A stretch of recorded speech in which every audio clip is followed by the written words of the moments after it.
Roy Jones here. I was going to ask you, how did it feel you scored a victory recently? How did it feel being back in the ring, man? I felt good to me. It's always fun being in the ring, you know. Um, as an older age, you have to be smart about what you do, who you do it with. Being out 15 months was a long time, so I wanted to go in and just get the rust off and be ready in case like something big did happen. And after doing that, I got a lot of different calls. I mean, I knew Anderson wanted to fight, but now Tyson Fury said he want to fight. I'm on his top 3 list. I'm like, really? Tyson Fury, you really want to get your big ass beat like that?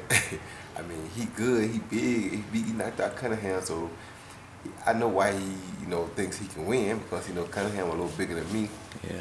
And he feel like since he beat Cunningham, he should have a chance to beat me, but Cunningham's a good fighter, nothing to take away from Cunningham. I'm a little bit different animal. Okay. So, I mean, I ain't sure he better make sure he got his mind right. But for me, he's so big, it's like, why would I take that risk? I'm not in this sport to take a risk like that for no reason. Now, I'm not like some dudes, if they put the right money on the table, then he got to get his big ass beat. But unless it's the right kind of money, it's not really worth my time. Although, I do want to go perform once in England before I retire. I would love that, and he would be a great opportunity, and he would also get the juices flowing because he's such a big dude that he's dangerous. He can hurt you for life. So, and sometimes for a dude like me, that's what I gotta have to get me going. You understand me? So it's bad, but it's good. But at the same time, like I said, I'm smarter, and I'm not a guy who's really so prideful that I can't not look at a situation and say it's not a good situation for you. So unless it was like big money, like when I fought John Ruiz, it was a good situation for me, so I had to take it. But if it's not a good situation, which I wanted that because he had the title, but in this case, it was not an absolutely great situation for me. It don't make sense to do it. Now, if we went and fought in the O2 Arena over there, and they said 25,000 people, and the money's gonna be phenomenal, and I get guaranteed a certain amount up front. Now he gonna make my mind start thinking. When my mind start thinking, I know how to beat a big dude. I did it before. Okay. Now, you've already in your career, locked in Hall of Famer. You've 4 divisions, titles. You've been to the mountaintop. What motivates you to keep going? Why do you? 5 now. Just don't have the major title in the 5th one, but I am WBC Cruiserweight champ, so that's 5 divisions. Okay, now. so 5 divisions, but that kind of was my motivation to continue and do that one. Plus the fact that I knew that Anderson said he wanted to fight me. And not only that, I know Nick Diaz said he wants to fight me. I know, like I said, there's a lot of guys want to box, and with Anderson and Nick, because they're in another sport, the sport that's growing so fast right now, to make the cross with boxing kind of does both sports a good job. To me, it's a shot in the arm for boxing and for MMA, because it gets both fans excited to see what happens. Okay. Unlike when Tony did MMA, Tony had no MMA background. Don't look like he went and did any MMA training to prepare for it. Well, we don't have to know MMA to fight in boxing, but they have to know other sports, wrestling, grappling, but they also have to know boxing in order to perform in MMA. So they have to take some form of our sport. We don't have to take a form of theirs. You understand me? So it makes it a much more of a challenge when they come to our side than for us to try to go theirs.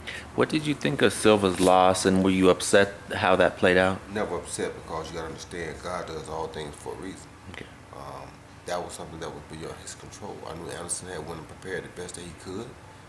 Weidman was just a younger, stronger guy and was getting the advantage of it. Don't mean Weidman was going to win, but it was looking like it was favorable to his side early. But Anderson was very focused, and I'd seen Anderson come back before. So nothing was kind of out in the fight. It's just that he was so focused, and like I told him, anytime you can kick so hard and so fast that you break your leg against another guy's check, that's pretty fast, pretty focused, and pretty hard. You had to be kicking pretty hard. The other guy just put up a block. Your force is actually what broke your own leg. Yeah. You understand me? You had to be pretty on point to be banging like that. You understand where I'm coming from? So there's a good side to everything. I went to him yesterday at bedside and just told him, no, you got to understand that's beyond your control. Nobody on this planet would have said before that fight, Chris is going to check his kick and break his leg. Nobody on this planet would have said that. You understand? Unless it was a person that is almost directly to them in with God, and God gave it to that person. That's the only way a person could have did that. So you talked to Anderson yourself? Yeah. How was that It conversation? was a good conversation. He was a little upset at himself first because he felt like, why? Why me? And I had to take him back. I said, Anderson, you gotta stop and think about it. The biggest time of my life was, at first, was when I fought for the Olympic gold medal. And they robbed me of that gold medal. And all I kept wondering to myself was the same question you're asking right now. I did everything that I could do. Why? Why me? I said, but look what God turned it into for me. It seemed like the worst thing that could have happened to me at the time turned out to be the best thing that ever happened to me in the long run. Because of all those Olympians, people really don't remember them but the one that got cheated. True. You know? I mean, people remember Lennox Lewis, but they're not even sure that he was there the same year I was. Because the big thing for my Olympics was the kid that got cheated. Me. So, though I thought it was a bad thing at the time, which we all gonna go through that first, the first 24 hours especially, it wasn't. I did all I could do. God planned it out way better than I ever could have thought of it. Ain't no way I could have got on God's level with that plan. God has a plan that's way more sophisticated than man will ever understand. And that's what I had to explain to Anderson yesterday. Throughout your career, you had great wins. There were some tough losses, later. How was it coping with those, and just how do you overcome that mentally? Same thing I just told you. It's like you have to understand that some things are not in your control.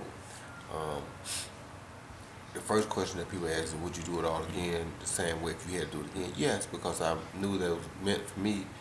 It was my destiny to become the first guy to ever turn pro as a junior middleweight and win the heavyweight division title, and win the heavyweight title.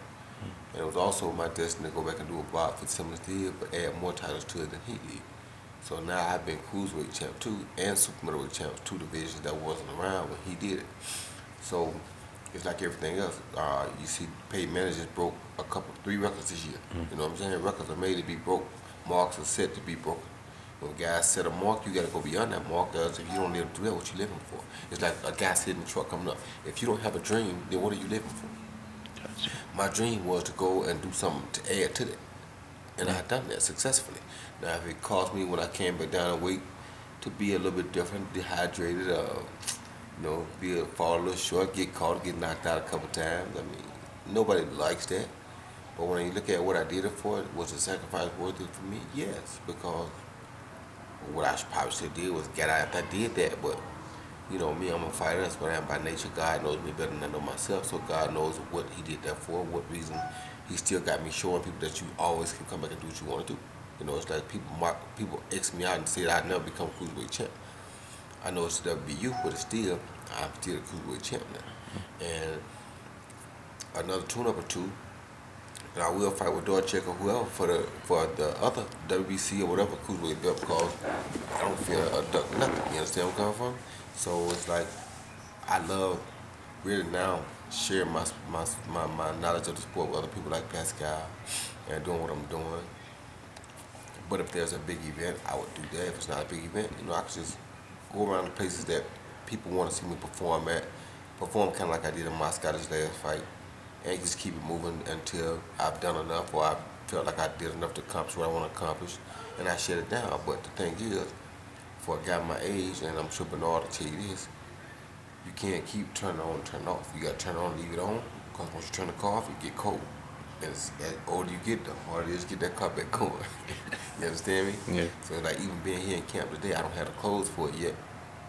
But I was up at 5:45. Really, if I was gonna go, I've been going at 5:45 getting in, because that's just what I'm accustomed to when I know I gotta do it. So I can tell my mind is back, because there was a time I wouldn't get up no more because I didn't want nothing. But now, because I have things I want, my mind make me get up and say, hey, it's time for you to get it if you want that. You know what I mean? And that's the hunger that a person has to have. Okay.